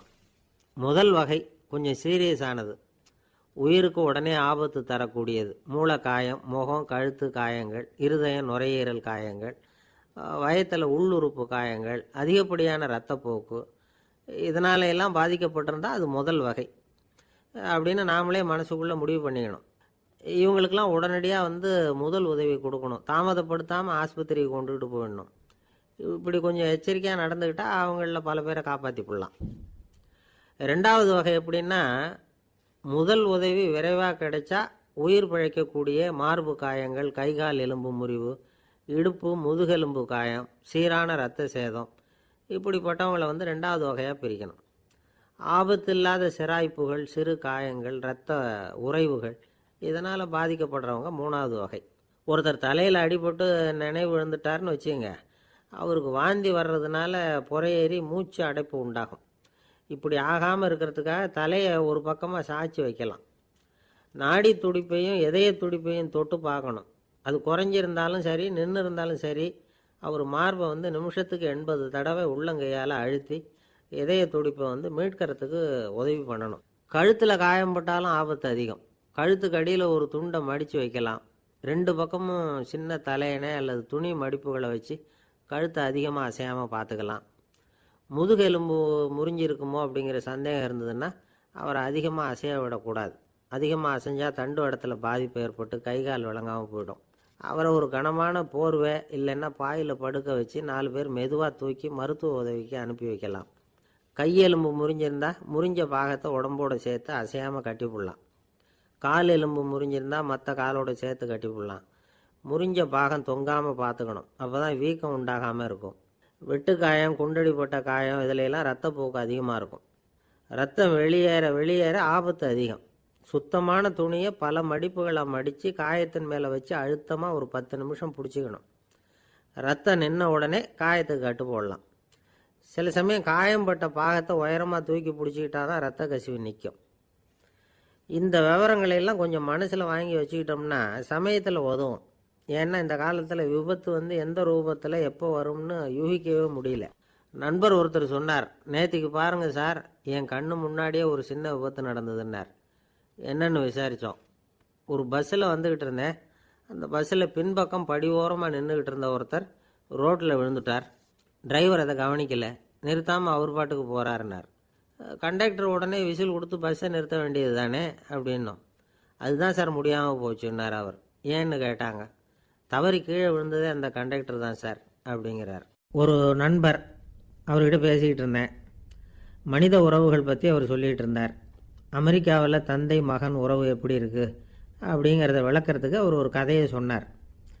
ஒரு அப்பா பகல் பூராவும் அலுவலகத்தில் வேலை, ஓடி ஆடி உழைச்சிக்கிட்டு களைச்சி போய் ராத்திரி 10 மணிக்கு மேலே வீடு திரும்பினான். வீட்டு வாசலில் அவரோட மகன் காத்துக்கிட்டு இருக்கிறான். இன்னமும் தூங்கலை. அப்பாவை வாசல்லையே தடுத்து நிறுத்தி, அப்பா உனக்கு சம்பளம் எவ்வளவு அப்படின்னு கேட்குறான். ஏற்கனவே ஆஃபீஸ் பிரச்சனைகளால் அழுத்து போய் திரும்புகிற அப்பாவுக்கு கோவம் வந்துடுது. என்னடா இப்படிலாம் கேளுன்னு உங்கள் அம்மா உனக்கு சொல்லி கொடுத்தாளா அப்படின்னு சொல்லிவிட்டு உள்ளே போய் சட்டையை கட்டி மாட்டிவிட்டு குளிச்சுவிட்டு மறுபடியும் வெளியில் வந்து உடையை மாற்றுகிற சமயம் அப்போ மறுபடியும் மகன் உள்ளே வந்து நிற்கிறான் அவர் முன்னாடியே. அப்பா உனக்கு எவ்வளவு சம்பளங்கிறான் மறுபடியும். அப்பாவுக்கு எரிச்சல் அதிகமாகிட்டுது. மணிக்கு $20 போதுமா அப்படின்னார். அப்படின்னா எனக்கு ஒரு $10 தர முடியுமான்னா மகன். இதுக்கு தான் என் சம்பளம் எவ்வளவுன்னு கேட்டியா? 2ஆம் வகுப்பு படிக்கிற உனக்கு எதுக்குடா $10 அப்படின்னு கத்திவிட்டு தொலைக்காட்சி பெட்டியின் முன்னாடி போய் உட்காந்துக்கிட்டு ஏதோ நிகழ்ச்சியை பார்க்க ஆரம்பிச்சிட்டார். கொஞ்ச நேரம் கழித்து மறுபடியும் மகன் வந்து நிற்கிறான். அப்பா ப்ளீஸ் எனக்கு ஒரு $10 கொடுக்க முடியுமா? மகனுடைய கண்களில் கண்ணீர். என்னடா அவன் கண்ணீரை காட்டி காரியம் சாதிக்கலாம்னு பார்க்குறியா? ஒரு காசு கூட கொடுக்க மாட்டான் போ அப்படின்னு விரட்டி விட்டான். மகன் கண்ணீரை தொடச்சிக்கிட்டே கண்ணை தொடச்சிக்கிட்டு பேசாமல் போய் படுத்துக்கிட்டானான். கொஞ்ச நேரம் ஆச்சு. அப்பாவோட கோபம் கொஞ்சம் கொஞ்சமாக குறைஞ்சிது. பிள்ளைகிட்ட கோபமாக கத்துனது தப்பு தாங்கிறது புரிஞ்சுது அவனுக்கு. எழுந்திரிச்சு போனான், படுக்கை இறக்கி போனான். மகனை பார்த்தான். அவன் தலையணையை கட்டி பிடிச்சிக்கிட்டு அழுதுகிட்டு இருக்கிறான். அவனை மெல்ல நெருங்கி அவங்ககிட்ட எதமாக பேசுகிறதுக்கு ஆரம்பித்தானான். எதுக்குடா உனக்கு $10 பள்ளிக்கூடத்தில் கேட்டாங்களா அப்படின்னு கேட்டானான். மகன் சொல்லியிருக்கான், இல்லை டாடி, உனக்கு 1 மணி நேரம் சம்பளம் $20ன்னு சொன்னேன். நீ ஏற்கனவே எனக்கு கொடுத்த பாக்கெட் மணி $10 என்கிட்ட இருக்குது. இப்போ நீ இன்னொரு $10 கொடுத்தீங்கன்னா அதையும் சேர்த்து $20 ஆகிடும். அந்த $20 நான் உனக்கு கொடுத்துருவேன். அப்படி கொடுத்தா நீ என் கூட 1 மணி நேரம் செலவழிப்ப இல்லையா? அதுக்காக தான் $10 கேட்டேன் அப்படின்னு சொன்னானான். அந்த அப்பா கண்ணு கலங்கி போச்சான். ஆதரவோடு தன்னுடைய மகனை கட்டி பிடிச்சி அழ ஆரம்பிச்சிட்டாராம். இதுதான் நண்பர் சொன்ன கதை. அமெரிக்கா மட்டும் இல்லை, உலகம் பூராவும் இன்றைக்கி மனித உறவுகள் இப்படி தான் மாறிட்டுருக்கு. பெரியவர்கள் அறிவுரை என்ன தெரியுமா? உங்கள் குழந்தைகளிடமிருந்து குழந்தை பருவத்தை பிரித்து விடாதீர்கள் அப்படிங்கிறது தான். அதாவது இன்றைய குழந்தைகள் தங்கள் பிருந்தாவனத்தை இழந்து விடுகிறார்கள் அப்படிங்கிறது அவங்களுடைய கருத்து. இந்த நிலைக்கு நாம் காரணமாக இருந்துடக்கூடாது. குழந்தைகளோட விளையாடுவோம், குடும்பத்தோடு உறவாடுவோம் அப்படிங்கிறது தான் நம்முடைய நோக்கமாக இருக்கணும். இன்றைய உறவு முறைக்கு இன்னொரு உதாரணம் சொல்லுவாங்க. ஒருத்தர் வந்தாராம். அவர் பக்கத்தில் ஒரு சின்ன பையன். நாம் அவரை விசாரிக்கிறோம், யார் இந்த பையன் அப்படின்னா அவர் சொல்கிறார், இவன் எனக்கு தூரத்து உறவு அப்படின்னாராம். இந்த தூரத்து உறவுன்னா எப்படின்னு இருக்கான். இதுக்கு அவன் சொல்லியிருக்கிறான், இவன் எங்கள் அப்பாவுக்கு 8வது புள்ள அப்படின்னானான். ஒரு ஊரில் ஒரு பெரிய ஞானி இருந்தார். அவர் படுக்கையில் இருந்தார். இன்னும் கொஞ்சம் நேரம்தான் அவர் இந்த உலகத்தில் இருக்க போகிறார். அவரை சுற்றி ஏகப்பட்ட கூட்டம். ஏற்கனவே அவருடைய உபதேசங்களை கேட்டவங்க பல பேர் அவரை சுற்றி நிற்கிறாங்க. அந்த ஞானி மெதுவாக கண்ணை திறந்து பார்க்குறார். எல்லாரும் அவருடைய கடைசி வார்த்தையை கேட்கறதுக்காக அவளோட காத்துக்கிட்டு இருக்கிறாங்க. அந்த ஞானி மெதுவாக பேச ஆரம்பித்தார். நான் என்னுடைய வாழ்நாள் பூராவும் உங்களுக்கு நிறைய போதனைகள் சொல்லிக்கிட்டு இருக்கிறேன். பேரானந்தம், மகிழ்ச்சி, தியானத்தன்மை இதை பற்றியெல்லாம் சொல்லியிருக்கிறேன். இப்போ நான் வேறு ஒரு கரைக்கு போய்கிட்டுருக்கிறேன். நான் இனிமேல் இந்த கரையில் இருக்க மாட்டேன். நீங்கள் நான் சொன்னதையெல்லாம் கேட்டீங்க, ஆனால் எதையும் நீங்கள் நடைமுறைப்படுத்தி பார்க்கல. எல்லாம் கேட்டதோடு சரி, அதோடு விட்டுவிட்டீங்க. அப்புறம் அதை தள்ளி போட்டுக்கிட்டே வந்துட்டீங்க. மேலும் அதை தள்ளி போடுறதுல எந்த பிரயோஜனமும் கிடையாது. இப்போ நான் போய்கிட்டு இருக்கிறேன். உங்களில் யாராவது என்னோட வர்றதுக்கு தயாரா அப்படின்னு கேட்டார். அவ்வளவுதான். யாரும் வாயை திறக்கலை. ஒரே மௌனம், சத்தமே இல்லை. ஒருத்தர் பார்த்துக்கிட்டே நிற்கிறாங்க. அந்த கூட்டத்தில் ஒரு ஆள் அந்த ஞானி கூடவே 40 வருஷத்துக்கு மேலே இருந்திருக்கிறான். அவனும் வாயை திறக்காமல் இன்னொருத்தன் முகத்தை பார்த்துக்கிட்டே நிற்கிறான். இந்த சமயத்தில் பின்னாடி நின்றுக்கிட்டு இருந்த ஒருத்தன் கையை தூக்கினான். ஞானி அவனை பார்த்தார். சரி, ஒருத்தனுக்காவது நம்மோட வர்றதுக்கு தைரியம் இருக்குது அப்படின்னு நினச்சார். ஆனால் அந்த ஆள் என்ன சொன்னான் தெரியுமா? ஐயா, நீங்கள் கேட்குறப்போ நான் உடனே எழுந்திருக்கல, கையை மட்டும்தான் தூக்கினேன். என்ன காரணம்னா, நான் எப்படி அடுத்த கரைக்கு சேர்றதுங்கிறது தெரிஞ்சுக்கிறதுக்காக தான். அந்த விவரத்தை மட்டும் இப்போ உங்ககிட்ட இருந்து நான் தெரிஞ்சுக்க ஆசைப்பட்றேன். ஏன்னா இப்போ நான் உங்கள் கூட வர்றதுக்கு தயாராக இல்லை. எவ்வளவோ காரியங்களை நான் இன்னும் இங்கே முடிக்க வேண்டியிருக்குது. வீட்டுக்கு ஒரு விருந்தினர் வந்திருக்கிறார், என்னுடைய இளைய மகனுக்கு கல்யாணம் பண்ணி வைக்கணும். அதனால் இன்றைக்கி உங்கள் கூட வர முடியாது. அது மட்டும் இல்லை, இப்போ உங்கள் கூட அடுத்த கரைக்கு வந்தால் திரும்பி வர முடியாதுன்னு வேறு சொல்கிறீங்க. அதனால் இப்போ நான் வரல. இன்னொரு நாள் நிச்சயமாக நான் வர்றேங்க, வந்து உங்களை சந்திக்கிறேன். அதனால் இப்போ நீங்கள் இன்னொரு தடவை எங்களுக்கு விளக்கமாக சொல்லணும். ஏற்கனவே பல தடவை சொல்லியிருக்கிறீங்க. தயவு பண்ணி இப்போ ஒரு தடவை சொன்னீங்கன்னா சௌகரியமாக இருக்கும். அந்த அடுத்த கரையை அடையிறது எப்படி, இப்போ ஒரு தடவை அதை விளக்கமாக சொல்லிட்டிங்கன்னா நல்லா ஞாபகப்படுத்திக்குவேன். அது சரியான சமயம் வர்றப்போ இது எனக்கு உதவியாக இருக்கும் அப்படின்னு நானும். ஆனால் உண்மை என்ன தெரியுமா, அந்த சரியான சமயம் வரவே இல்லை அப்படிங்கிறது தான் உண்மை. இப்படி அந்த கதை முடியும். இந்த கதை அந்த ஒரு ஆளுக்கு மட்டும் இல்லை, கிட்டத்தட்ட எல்லாருக்குமே அது பொருந்தும் அப்படிங்கிறாங்க விவரம் தெரிஞ்சவங்க. எல்லாருமே அந்த சரியான தருணத்துக்காக தான் காத்துக்கிட்டு இருக்கிறாங்களாம். அதுக்காக ஜோசியம் பார்க்குறாங்க, கைரேகை பார்க்குறாங்க, நாளைக்கு என்ன நடக்குங்கிற ஆவலில் எல்லாரும் காத்துக்கிட்டு இருக்கிறாங்க. ஆனால் அந்த ஒரு நாள் ஒருபோதும் வரப்போகிறதில்ல. நீங்கள் தள்ளி போடுறதுக்காக பல அர்த்தமில்லாத காரணங்களை தேடுறீங்க அப்படிங்கிறார் ஒரு ஞானி. காத்திருக்கிறதுலேயே நம்ம காலம் ஓடி போயிடுது. ஏன்னா இன்றைக்கி நாம் சிந்திக்கிறது நாளைக்கு நாம் சிந்திக்கிறது இல்லை. ஒவ்வொரு நாளும் ஒவ்வொரு மாதிரி போயிடுது. நாளைக்கு மறுநாளை பற்றியே சிந்திக்கிறோம். இப்படியே அது பாட்டுக்கு போயிடும். கரையை தொட்டு பார்க்குறது எப்போ, இதுதான் கேள்வி. நமக்கு வேண்டியப்பட்ட ஒருத்தர் ஒரு ரயில்வே பிளாட்ஃபாரத்தில் நின்றுட்டு இருக்கிறார். அங்கே இருக்கிறவங்ககிட்ட கேட்குறாராம், விசாரிக்கிறார், ஏங்க கிழக்க போகிற ரயில் போயிட்டுதுங்களான்னாராம். போயிட்டுதுன்னு இருக்கிறாங்க. கொஞ்ச நேரம் கழித்து ஏங்க மேற்க போகிற ரயில் போயிட்டுதுங்களான்னு கேட்டிருக்காரு. போயிட்டுதுங்களான்ட்ருக்காங்க. அப்புறம் கொஞ்சம் நேரம் கழித்து மறுபடியும் ஏங்க 10:30 மணி வண்டி போயிட்டுதான்னு கேட்டிருக்காரு. தொடர்ந்து காலையிலேருந்து சாயந்தரம் வரைக்கும் இப்படி ஒரே இடத்துல நின்றுட்டு கேட்டுக்கிட்டே இருக்கிறார். இதை பார்த்துக்கிட்டு இருந்த ஒருத்தர் அவர்கிட்ட ஏங்க நீங்கள் எங்கே போகணும் அப்படின்னு கேட்டாராம். இவர் மெதுவாக சொன்னாராம், இந்த ரயில்வே லைனை தாண்டி அந்த பக்கம் போகணும் அப்படின்னாராம். நம்பிக்கை இல்லைன்னா இந்த உலகத்தில் நாம் நடமாடவே முடியாது. அவநம்பிக்கையோடு இருந்துக்கிட்டு இருந்தால் என்றைக்கும் அவஸ்தை தான். நாம் நம்புறது நடக்குதோ இல்லையோ அது வேறு விஷயம். ஆனால் எதையும் நம்பி தான் நாம் அடி வைக்க வேண்டியிருக்கு. வேறு ஒன்றும் வேணாம், ஒரு லாட்ரி சீட்டு வாங்குகிறோம், அது எங்கே நமக்கு விழப்போகுது அப்படிங்கிற அவநம்பிக்கையோடவா வாங்குகிறோம். பரிசு நமக்கு தான் அப்படிங்கிற நம்பிக்கை உள்ளூர இருக்கிறதுனால தான் அதை வாங்குகிறோம். இருந்தாலும் முடிவு வேறு மாதிரி ஆகிடுது. அதுக்காக மனசு சோர்ந்து போகிறதில்ல, அடுத்த மாதமும் சீட்டு வாங்குகிறோம். இந்த நம்பிக்கை தான் மனித வாழ்க்கைக்கு ஆதாரம். ஒரு கடையில் போய் டீ சாப்பிட்றீங்க, அந்த டீ நல்ல டீ தானா, அதில் விஷம் கலந்துருக்குமா அப்படிங்கிற சந்தேகம் வந்துட்டுதுன்னு வச்சுங்க. அதுக்கப்புறம் அதை எப்படி நீங்கள் சாப்பிட முடியும்? நம்பி தான் சாப்பிட்ணும்.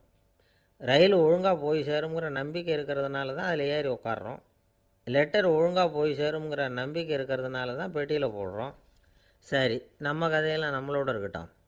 மனித நம்பிக்கை எந்த அளவுக்கு உறுதியாகவும் அறிவுபூர்வமாகவும் இருக்கணுங்கிறதுக்கு அலெக்சாண்டர் வாழ்க்கையில் நடந்த ஒரு சம்பவத்தை உதாரணமாக சொல்லலாம்.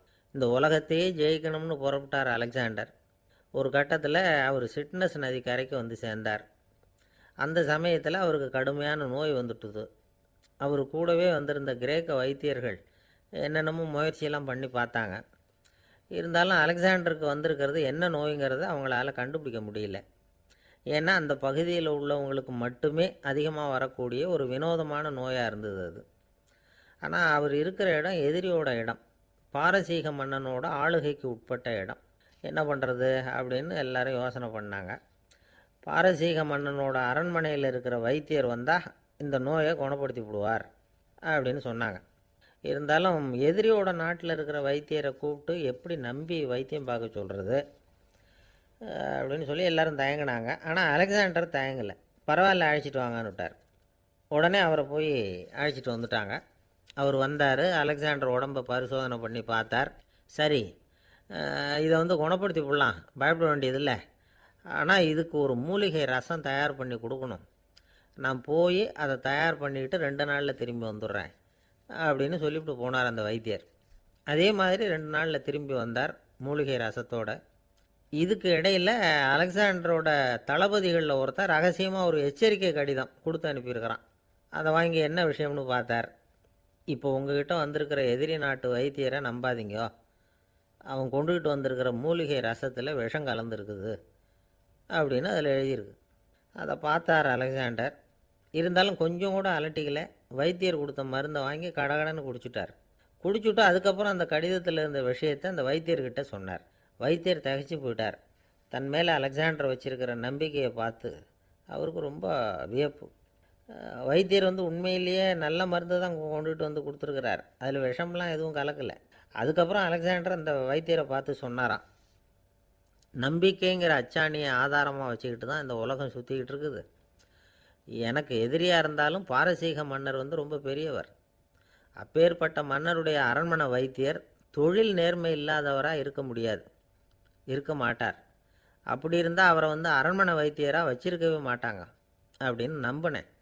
என்னுடைய நம்பிக்கை வீண் போகலை அப்படின்னாராம். இதுதான் மானுட நம்பிக்கைங்கிறது. இந்த காலத்துலேயும் இது மாதிரி இந்த மானுட நம்பிக்கையை ரொம்பவும் சாமர்த்தியமாக கையாளுகிற கெட்டிக்காரங்க சில பேர் இருக்கிறாங்க.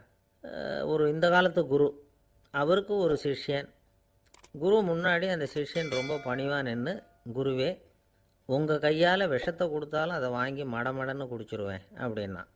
உன்னுடைய குரு பக்தியை மெச்சினேன் அப்படின்னார் குரு. அதுக்கு அந்த சிஷ்யன், அப்படி இல்லை குருவே, உங்ககிட்ட சிஷ்யனாக இருக்கிறத விட உங்கள் கையால் விஷத்தை வாங்கி குடிச்சு விடுறது ரொம்ப நல்லது, அதனால தான் அப்படி சொன்னேன் அப்படின்னா. ஒரு தீக்குச்சி தீப்பெட்டியை பார்த்து கேட்டுதான், நாம் 2 பேரும் தானே உரசிக்கிறோம், ஆனால் நான் மட்டும் தீப்பிடிச்சி எரிஞ்சு போகிறேன், நீ அப்படியே இருக்கிறியே அப்படின்னு தான்.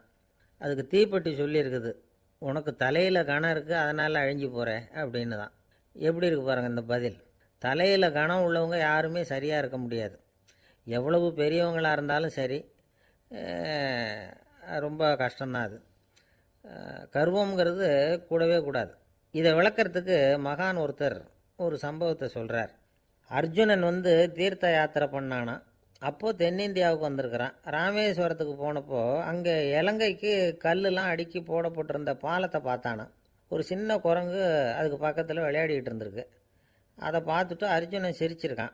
ஏன் சிரிக்கிறேன்னு கேட்டிருக்கு அந்த குரங்கு. ராமன் மிகச்சிறந்த வில் வீரன், அப்படி இருக்கிறப்போ அவன் வந்து இலங்கைக்கு அம்புகளாலேயே ஒரு பாலம் கட்டியிருக்கலாம். அதை விட்டுட்டு போயும் உன்ன மாதிரி குரங்குகளை துணையாக வச்சுக்கிட்டு இப்படி ஒரு கருங்கல் பாலத்தை கட்டியிருக்கிறானே அப்படின்னு நானா. அம்புகளால் பாலம் கட்ட முடியுமா அப்படின்னு கேட்டு தான் குரங்கு. ஏன் முடியாது, என்னால் முடியுமேன்னு இருக்கான் அர்ஜுனன். அம்பால் பாலம் கட்டலாம், இருந்தாலும் என்ன மாதிரி குரங்குகள் ஏறி நடந்தால் அது தாங்குமா? அதனால தான் ராமர் வந்து கருங்கல் பாலமே கட்டினார் அப்படின்றது குரங்கு சொல்லிச்சான். அப்படியே சொல்கிற, நான் வேணும்னா இப்போ அம்புகளாலேயே ஒரு பாலத்தை கட்டுறேன், நீ அது மேலே ஏறி நடந்து பார்.